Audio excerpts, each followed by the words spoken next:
নমস্কার সকলকে, আমি শম্পা, একজন পেশাদার staff nurse. Welcome to my YouTube channel knowledge Quest.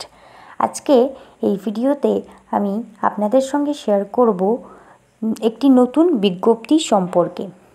তো আপনারা স্ক্রিনে দেখতেই পাচ্ছেন, এখানে ওয়েস্ট বেঙ্গলের বিদ্যুৎ দপ্তরে স্টাফ নার্স, মেডিকেল অফিসার এবং সিকিউরিটি নিয়োগ করা হবে। এই যে এখানে আপনারা দেখতেই পাচ্ছেন 2025-এর আজকের ডেটেই এই নোটিফিকেশনটি রিলিজ করা হয়েছে। তো আমরা নিচে দেখে নেব কি কি ক্রাইটেরিয়া আছে, কি কি এলিজিবিলিটি ক্রাইটেরিয়া রয়েছে এবং কতগুলি ভ্যাকেন্সি রয়েছে, রিজার্ভ ক্যাটাগরির জন্য কতগুলি ভ্যাকেন্সি রয়েছে, সব কিছু সম্বন্ধে আমরা দেখে নেব। আর চলুন দেখে নেওয়া যাক। তো প্রথমেই আছে মেডিকেল অফিসার।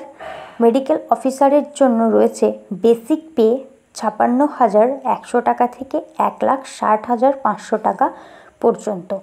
আর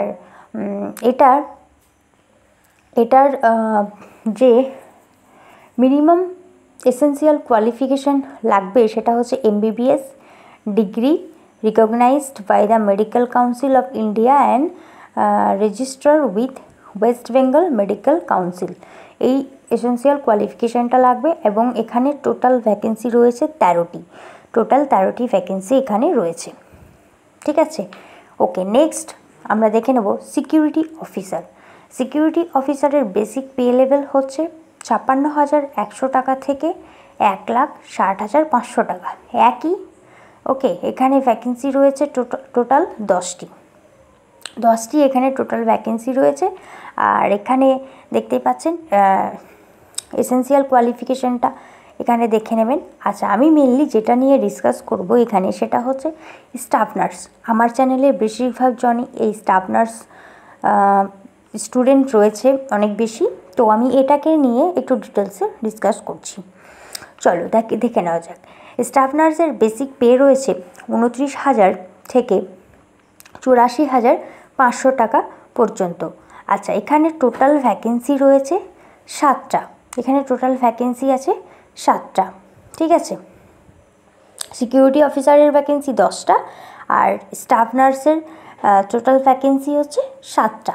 ওকে, এখানে আমরা দেখে নেব যে মিনিমাম এসেন্সিয়াল কোয়ালিফিকেশান কী আছে স্টাফ নার্সের জন্য। তো এখানে দেখতে পাচ্ছেন high secondary of equivalent in any stream with degree diploma in general nursing and midwifery GNM from any institution recognized by the State Nursing Council and having registration with West Bengal Nursing Council। তো West Bengal nursing কাউন্সিলের registration কিন্তু compulsory থাকতেই হবে, ঠিক আছে। আর যেটা হচ্ছে যে কোনো স্টেট যে কোনো আইএনসি আন্ডারে থাকা কলেজ থেকে পড়লেই হবে, কিন্তু ওয়েস্ট বেঙ্গল নার্সিং কাউন্সিলে সেখানে রেজিস্টার থাকতে হবে। সেটা রেসিপ্রোকাল রেজিস্ট্রেশন হতে পারে বা এমনি নর্মাল রেজিস্ট্রেশনও হতে পারে। নেক্সট আমরা দেখে নেব অ্যাসিস্ট্যান্ট সাব ইন্সপেক্টর সিকিউরিটি।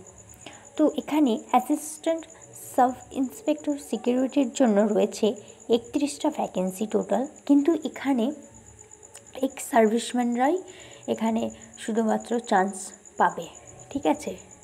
এরপর আমরা নিচের দিকে চলে আসব। নিচের দিকে আমরা দেখে নেব যে এখানে এজ লিমিট রিল্যাক্সেশন বা এজ ক্রাইটেরিয়াটা কী আছে। তো এখানে মেডিকেল অফিসারের জন্য 36 বছর, স্টাফ নার্সের জন্য 32 বছর আর সিকিউরিটি অফিসারের জন্য 37 বছর, ঠিক আছে। আর এটার ডেটটা হবে 1/9/2025 থেকে, কিন্তু এটা এই ডেট ওয়াইজ এখানে কাউন্ট হবে। লাস্ট এটা 32 বছরটা হচ্ছে লাস্ট। আর যেরকম নর্মাল SC STদের জন্য যে এজ রিল্যাক্সেশন থাকে সেটা এখানেও আছে। SCদের জন্য হচ্ছে 5 বছর আর STদের জন্য হচ্ছে 3 বছর, ঠিক আছে। এটা হচ্ছে এর ব্যাপারটা। ওকে, ক্লিয়ার? আশা করি আমি সকলকে বোঝাতে পেরেছি। নেক্সট আমরা দেখে নেব রিজার্ভেশন, ঠিক আছে। রিজার্ভেশন কার কার কতগুলি রিজার্ভেশন আছে সেটা আমরা এখানে দেখে নেব।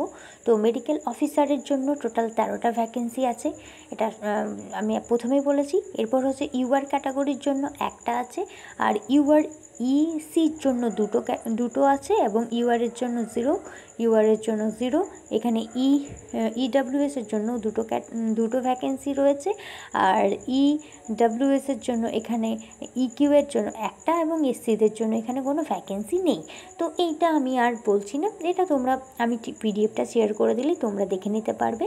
আর নেক্সট হচ্ছে সিকিউরিটি অফিসারের টোটাল ভ্যাকেন্সি রয়েছে 10টা, প্রত্যেকটা রিজার্ভেশন এখানে একদম স্পষ্টভাবে লেখা আছে। স্টাফ নার্সের জন্য টোটাল ভ্যাকেন্সি রয়েছে 7টা, এবং রিজার্ভেশনগুলো স্পষ্ট প্রত্যেকটা লেখা আছে।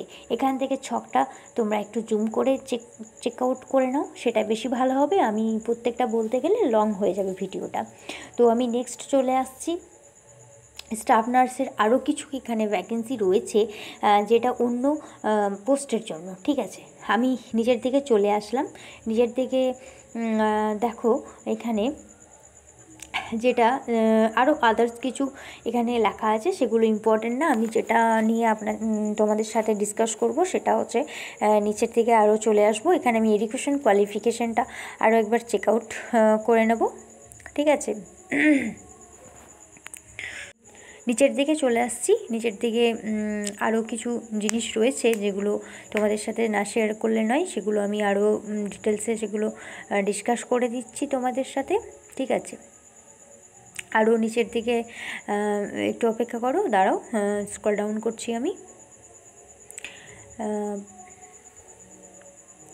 হ্যাঁ, তো এখানে দেখো সিলেকশন প্রসেসটা এখানে দেখতে পাচ্ছ। মেডিকেল অফিসার, সিকিউরিটি অফিসার এবং অ্যাসিস্ট্যান্ট সাব ইন্সপেক্টরের এখানে সিলেকশন প্রসেসটা এখানে দেওয়া আছে। তো আমি এটা খুব একটা ডিটেলসে বলছি না, ঠিক আছে। যদি তোমাদের আমার চ্যানেলে এরকম কেউ এলিজিবল ক্যান্ডিডেট থাকো, তাহলে এই পিডিএফটা আমি শেয়ার করে দেবো, তোমরা পড়ে নেবে। আমি স্টাফ নার্সের সিলেকশন প্রসেসটা একটু ডিটেলসে ডিসকাস করে দিচ্ছি, okay. Selected candidate will be required to appear for personal interview only. তো তোমাদের এখানে সিলেকশন হবে পার্সোনাল ইন্টারভিউয়ের মাধ্যমে, এবং সেই ইন্টারভিউটা কন্ডাক্ট করা হবে কলকাতাতে, ঠিক আছে। কলকাতার সেক্টর 3-তে, যেখানে অ্যাড্রেসটা প্রথমেই দেওয়া আছে। আর ability to read and speak in Bengali is an essential requirement, but such knowledge is not mandatory for candidate whose mother tongue is Nepali. তো যাদের মাদার টাং নেপালি, তাদের কিন্তু বেঙ্গলির নলেজটা থাকতেই হবে, এমনটা কম্পালসারি নয়, okay. Unless specially mention such ability will be tested at the time of personal interview. তো ইন্টারভিউয়ের সময় কিন্তু এই এবিলিটিটা তোমাদের চেক আউট করা হবে, ঠিক আছে। না হলে কিন্তু অ্যাপ্লিকেশনটা ক্যান্সেল করে দেবে। আচ্ছা, এখানে দেখো যে মেরিট লিস্টটা তৈরি হবে সেটা হচ্ছে একাডেমিক স্কোর থেকে 75 নাম্বার, ওয়ার্ক এক্সপিরিয়েন্স থেকে হচ্ছে 10 নাম্বার, এবং পার্সোনাল ইন্টারভিউ থেকে হচ্ছে 15 নাম্বার, ওকে। তো টোটাল তোমাদের এখানে নাম্বার থাকছে 100 নাম্বার, ওকে। এখানে কোয়ালিফিকেশানটা দেখো একদম স্পষ্টভাবে দেওয়া আছে যে কত পার্সেন্টেজ থাকলে তোমরা কত পার্সেন্ট পাবে। মানে যেটা হচ্ছে আমাদের ওয়েস্ট বেঙ্গল WBHRBর যে রিক্রুটমেন্টটা হয় যে প্রসিডিওরে, এখানে কিন্তু সেম প্রসেসে এটাও সিলেক্ট করা হবে। সিলেকশন প্রসেসটা কিন্তু অনেকটা সেম। আর কিভাবে অ্যাপ্লিকেশন করবে সেটাও এখানে দেওয়া